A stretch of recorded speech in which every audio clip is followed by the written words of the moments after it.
So we're going to have Christopher Velasquez. All right, so I'm being waved over here by my folks that Christopher is in the building. He is in the studio.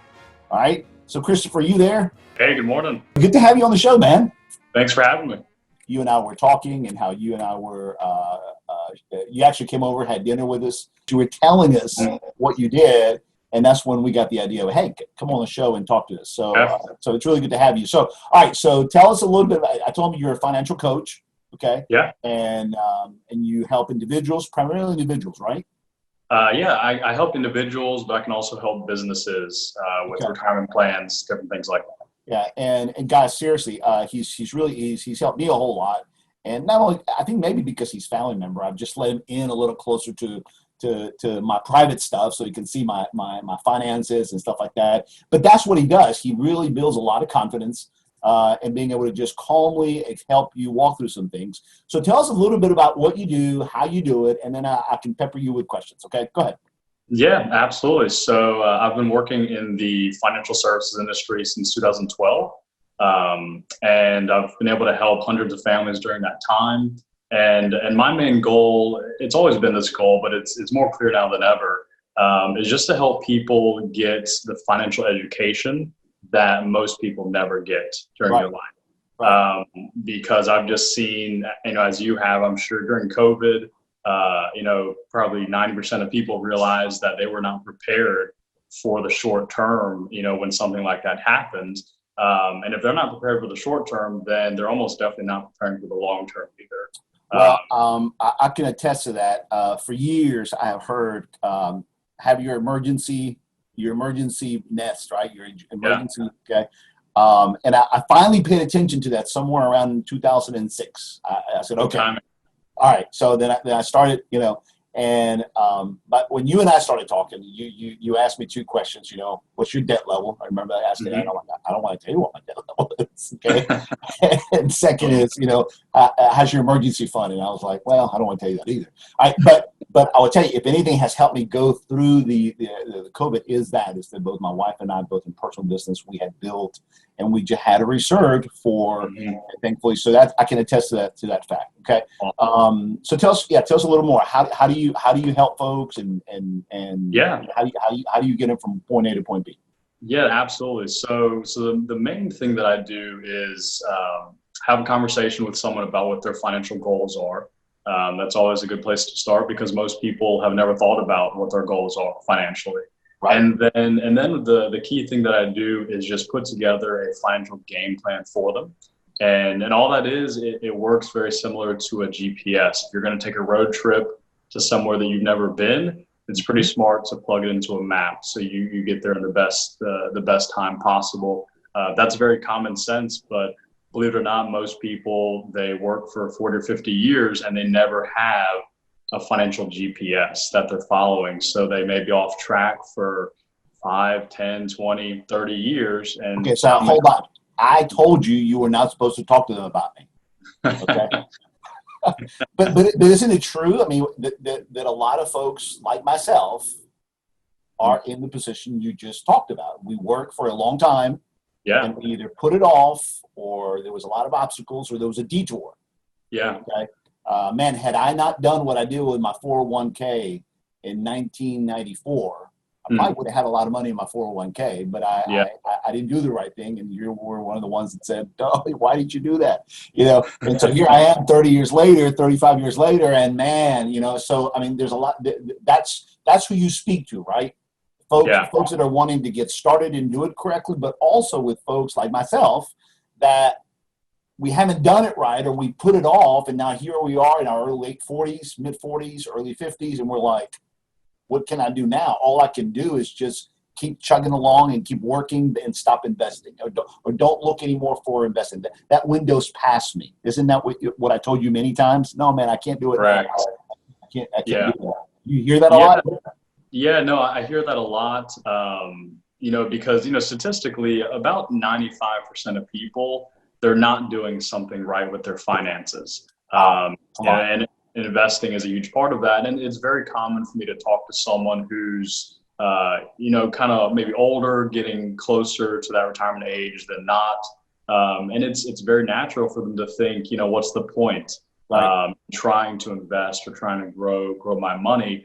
But the reality is that there's a huge chance these days with the way our medicine is that a lot of us are going to live to be well into our 80s, if not our 90s, Right. you know, close to 100. So if someone's approaching, you know, 50, 60, and they're kind of losing that hope, you know, if they're like most people these days, they could live another 30 to 40 years. All right, so let me ask you, what do you think? I like the analogy you used about GPS. Okay, it's a roadmap, right? There's obstacles, there's detours. What do you think is the biggest obstacle that keeps people from reaching their goals? I mean, what do you think that is? Yeah, absolutely. Well, the what we just said is the biggest obstacle is the fact that most people just don't have that game plan. They don't have a GPS, simply because they're not taught. But yeah, exactly. Yeah, that's a good follow-up question. If we look at why so many people don't have a financial game plan, there's really, I've seen three reasons in time in this industry. Number one is that a lot of people are simply uninformed. They never are taught that they should even have a financial game plan. You know, if we think about school, high school, college, you know, even people that go on and get, you know, PhDs, how often are we learning these things, just the practicality of having a financial game plan? So that's the first reason I see that why people don't have a game plan. So number one is uninformed. Exactly, uninformed. The second reason is that a lot of people are actually misinformed. So what that means is that they might have a game plan in place. They might currently be working with a coach or an advisor. But unfortunately, there are, you know, people that work in my industry out there that are not in it for the with the best interest of the family, of the client. They're trying to make as much money as they can. So that family might have gotten some wrong information along the way. So number two is they're misinformed. And then I think number three is that a lot of people are informed. They, either through experience or from teachers, they've learned the importance of having a financial plan, but they still don't know who to talk to, where to go. Yeah, well, see, that's where a lot of people then say, I don't want to look for somebody, right? Exactly. Why? Why?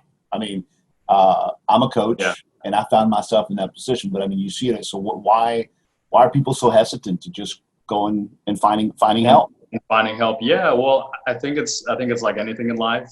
If there's any kind of negative connotation, then we're probably going to stay away from it. And unfortunately, most of us grew up where money was seen more in a negative light because there wasn't much money.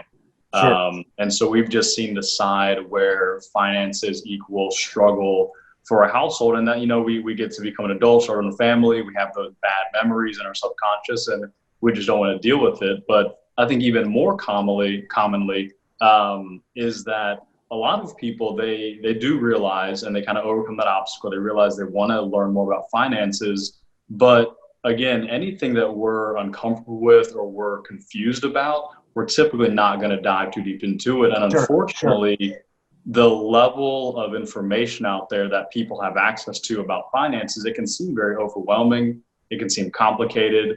I've been guilty of this in the past, but, you know, a lot of people in my industry that can teach people about how money works, they want to show off that they know all these details about how money works. So they talk over the client's head. So I think the key thing that people really need is they need to be able to talk to someone who's going to talk at whatever level they're at, keep things very accessible, and make them feel empowered. Well, that's what you did with me. Okay. Yeah. And so I appreciate it because I've had a lot of different people involved, and either it's gone the wrong way, it hasn't given me the results that I wanted, or when it was time to talk, they either talked over me, above me, ahead of me, whatever, and there wasn't this level of patience. I will give to you, and I'm not trying to blow smoke, and because you are extremely patient. Okay. And every time I've said, no, I'm not at that place yet, I'm this, you know, you pretty much know, and you've either been trained or just you've trained yourself. And then we revisit again 4 or 5 months later. Now I'm at a point, and so you've made it very easy to just carry a conversation with you.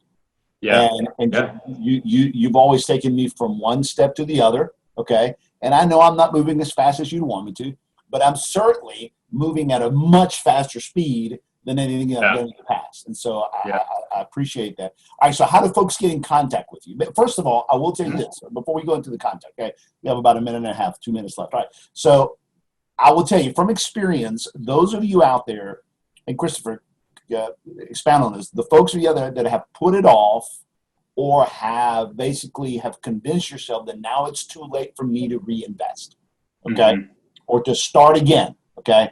The one phrase that you told me not too long ago that really hit me hard is, okay, but you're forgetting about the power of compounded interest. You know, and I'm like, and you said you called me Uncle Mo. He says, Mo, Uncle Mo, you can't move faster than compounded interest. Okay, very few people can make more money working doubly hard than the power of your money compounding interest over interest. Right? Expand a little bit on it. And that right there really hit me hard because I know a lot of people in my position that thought, okay, my window of investment is over. Now all I have left to do is just kneel to the grind, take full speed ahead, and just work. Just save money.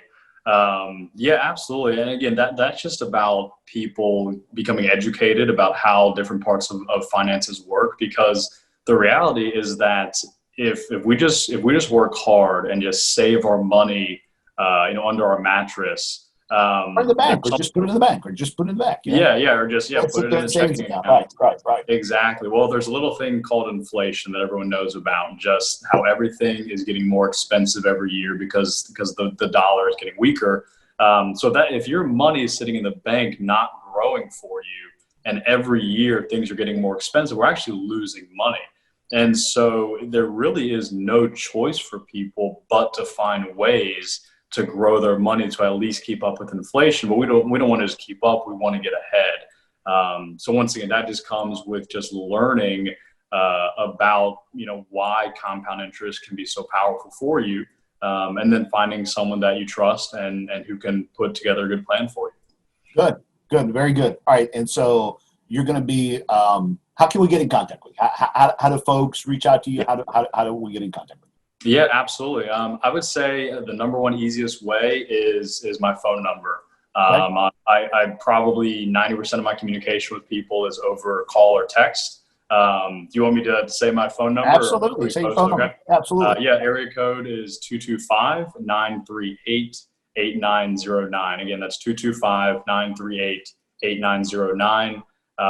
Again, I call or text people all the time. So if someone's watching this and they want to reach out, then they're more than welcome to. Good. And you'll bring them through the same educational stuff that you brought me through, help them look at Exactly.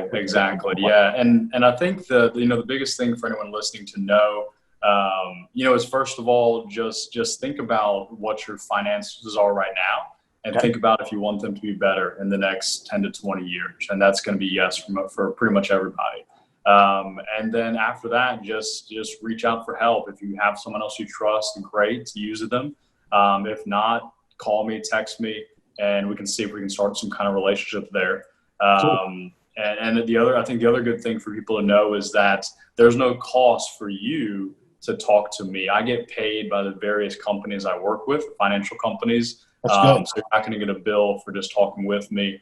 And there's almost no area of personal finance I can't give some guidance in, all the way from retirement planning to college planning to how life insurance works to getting out of debt.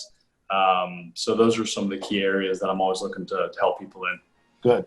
Thanks, man. Appreciate you coming on board. Awesome. Thanks for talking to our listeners, and have a great weekend, man. Appreciate you coming on board. You too. Thanks for having me. Bye-bye.